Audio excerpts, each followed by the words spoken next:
Good morning everyone. आप सभी का स्वागत है आपके अपने YouTube channel Bharat exam solution पर। दोस्तों, आज हम चर्चा करेंगे प्राचीन भारतीय इतिहास के बारे में, तो आप बने रहिए इस वीडियो के अंत तक और देखते हैं क्या खास है इस टॉपिक में। तो चलिए आज का सेशन हम स्टार्ट करते हैं बिना देर किए और जानते हैं प्राचीन इतिहास के बारे में। दोस्तों, यह वीडियो का दूसरा पार्ट होगा प्राचीन इतिहास के बारे में, तो आप इसे बहुत ही ध्यान से सुनेंगे तभी पूरी तरह समझ पाएंगे। तो चलिए आज का सेशन स्टार्ट करते हैं। आज का सेशन है प्राचीन भारत सामान्य अध्ययन रिवीजन पॉइंट्स 2। हड़प्पा सभ्यता, जिसे सिंधु सभ्यता के नाम से भी जाना जाता है, कांस्ययुगीन एवं आद्य ऐतिहासिक कालीन सभ्यता है जो विश्व की प्राचीन सभ्यताओं में से एक है। इसका समय 2600 ईस्वी पूर्व से 1900 ईस्वी पूर्व के मध्य निर्धारित है। नेक्स्ट पॉइंट की अगर हम बात करें तो चार्ल्स मैसन ने सबसे पहले वर्ष 1827 में हड़प्पा सभ्यता के अस्तित्व की चर्चा अपनी पुस्तक narrative of various journey in Balochistan, Afghanistan and the Punjab में की है। चार्ल्स मैसन एक मुद्रा शास्त्री थे तथा इन्होंने सिक्कों मोहरों के आधार पर सभ्यता का पता लगाया।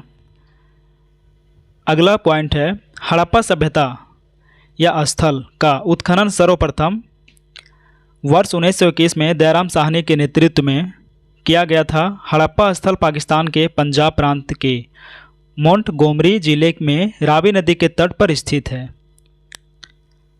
नेक्स्ट पॉइंट है हड़प्पा से मोहरों पर अंकित एक श्रृंगी यानी कि एक सिंग वाला पशु, कांसे की इक्का गाड़ी, अन्नागार, शंख का बैल व कब्रिस्तान R37 का साक्ष्य मिला है।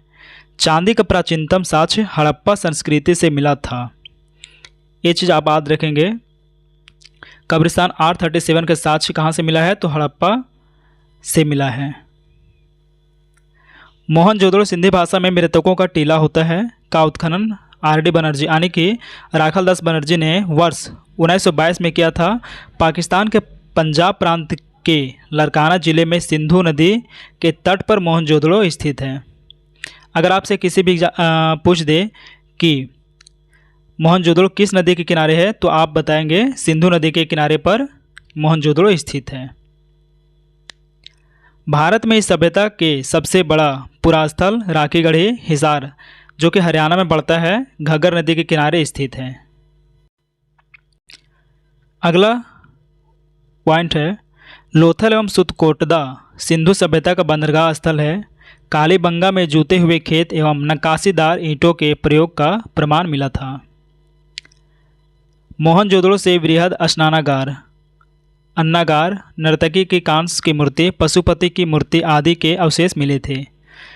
सिंधु सभ्यता में नगर योजना 2 हिस्सों में बटा था, जिसमें एक को नगर दुर्ग ऊंचाई वाले भाग और दूसरा निचला नगर था। मनके बनाने के कारखाने लोथल एवं चनहुदड़ो से मिले हैं। गुजरात में स्थित धौलावीरा स्टेडियम और 10 चिन्हों वाला बड़ा अभिलेख का साक्ष्य मिला है। धौलावीरा भारत में हड़प्पा सभ्यता का एकमात्र पुरातात्विक स्थल है जिसे यूनेस्को की विश्व विरासत सूची में स्थान दिया गया है। हड़प्पा स्थलों में मोहनजोदड़ो के बाद यह दूसरा स्थान है जिसे इस सूची में स्थान दिया गया है। बनावली हिसार हरियाणा में स्थित है। से पक्की मिट्टी की बनी हल आकृति तांबे की कुल्हाड़ी कालीबंगा से बेलनाकार मोहरों की प्राप्ति हुई थी। सिंधु सभ्यता के धार्मिक जीवन के तहत पशु पूजा व वृक्ष पूजा या प्रकृति पूजा का महत्व था। ये लोग मातृशक्ति में विश्वास करते थे। अग्निकुंड का साक्ष्य कालीबंगा से व स्वास्तिक चक्र तथा क्रॉस का प्रचलन था। सिंधु घाटी के लोगों का आर्थिक जीवन कृषि, पशुपालन, व्यापार और वाणिज्य पर निर्भर था। घोड़े के अस्थि पंजर सुतकोटदा, कालीबंगा एवं लोथल से प्राप्त हुए थे। अगर हम नाप तौल की बात करें तो हड़प्पा सभ्यता में माप तौल की इकाई के लिए 16 या उसके आवर्तकों का प्रयोग किया जाता था। लोथल से हाथी दांत से निर्मित एक पैमाना मिला था। मोहरों का निर्माण सेलखड़ी से हुआ है। लोथल एवं कालीबंगा से युग्म समाधियों मिली थी। सैंधव सभ्यता का पतन 1800 ईस्वी के आसपास हो गया था। अब हम देखते हैं सिंधु सभ्यता और हड़प्पा सभ्यता, पतन के कारण तथा विचारक के बारे में जानते हैं। मत और विद्वान, आर्यों का आक्रमण, इसे बताया है Martin Wheeler, Stuart Piggott, Gordon Childe. दूसरा कारण है पतन होने का बाढ़, जिसको बताया है मार्शल मैके, एस.आर. राव। तीसरा कारण है जलवायु परिवर्तन, आर. स्टाइन, अमलानंद घोष ने इसके बारे में बताए हैं। जल प्लावन, आर.एल. राइक्स, एम.आर. साहनी। और पांचवा कारण है पारिस्थितिकी असंतुलन, फेयर सर्विस ने इसे बताया है।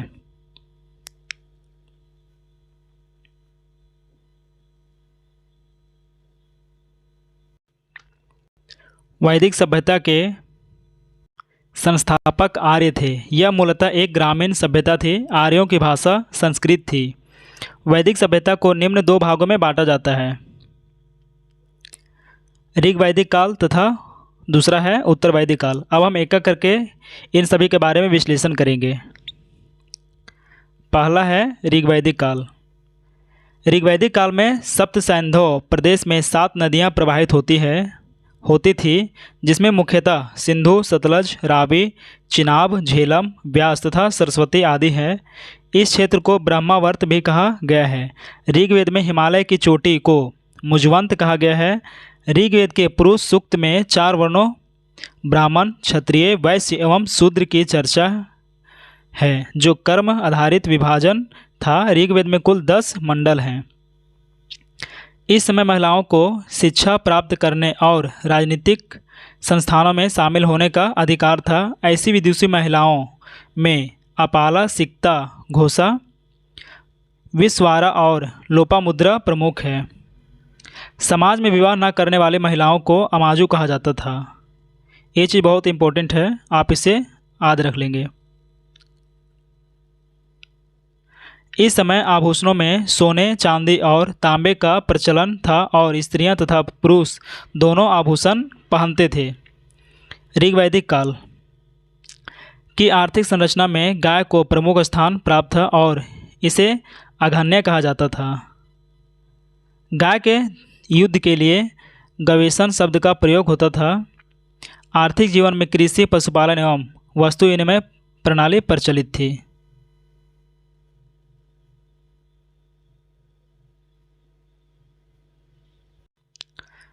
अगला पॉइंट की तरफ बढ़ते हैं। सीता शब्द का प्रयोग हल से बने नालियों के निशान के लिए किया गया है। ऋग्वेद में कुछ व्यवसायियों के नाम भी मिलते हैं। तक्षण बढ़ई को कहा जाता था। बेकनाट सूदखोर को बोला जाता था। कर्मकार, स्वर्णकार, चर्मकार व वाय जुलाहा आदि हुआ करते थे। ऋग्वेद में सर्वाधिक पवित्र नदी सरस्वती नदी को माना गया है, जिसे नदीतमा कहा जाता है।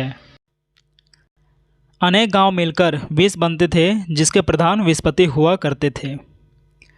जन के समूह के प्रधान को जनपति या राजा कहा जाता था।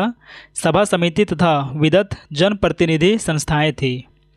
सभा विशिष्ट जनों की संख्या, समिति आम सभा और विदत आर्यों की प्राचीनतम संस्था थी। दशराग का युद्ध रावी नदी के तट पर भरत जन के स्वामी सुदास एवं 10 राजाओं के संघों के मध्य हुआ था। बलि प्रजा द्वारा राजा को स्वेच्छा से दिया जाने वाला उपहार हुआ करता था। बलि एक ऐसा उपहार था जो प्रजा के द्वारा अपने स्वेच्छा के हिसाब से राजा को प्रदान किया जाता था, जिसे बलि कहा जाता था या अभी कहते हैं। धार्मिक जीवन के तहत इंद्र सर्वप्रमुख देवता थे और वरुण को ऋतस्य गोपा कहा जाता था।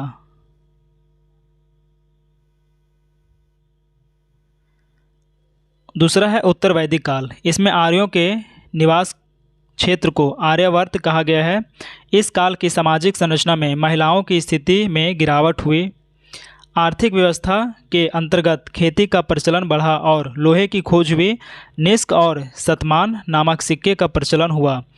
वणिक संघों में गण तथा श्रेष्ठीन अस्तित्व में आए। गोत्र नामक संस्था का उदय उत्तर वैदिक काल में हुआ था।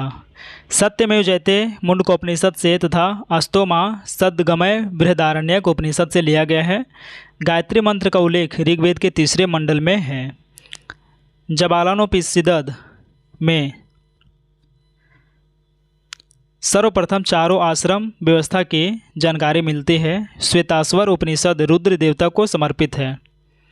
महाजनपदों का उदय 6ठी शताब्दी ईस्वी पूर्व से होने लगा और कुल महाजनपदों की संख्या 16 थी, जिसकी जानकारी हमें बौद्ध ग्रंथ के अंगुत्तर निकाय से मिलती है।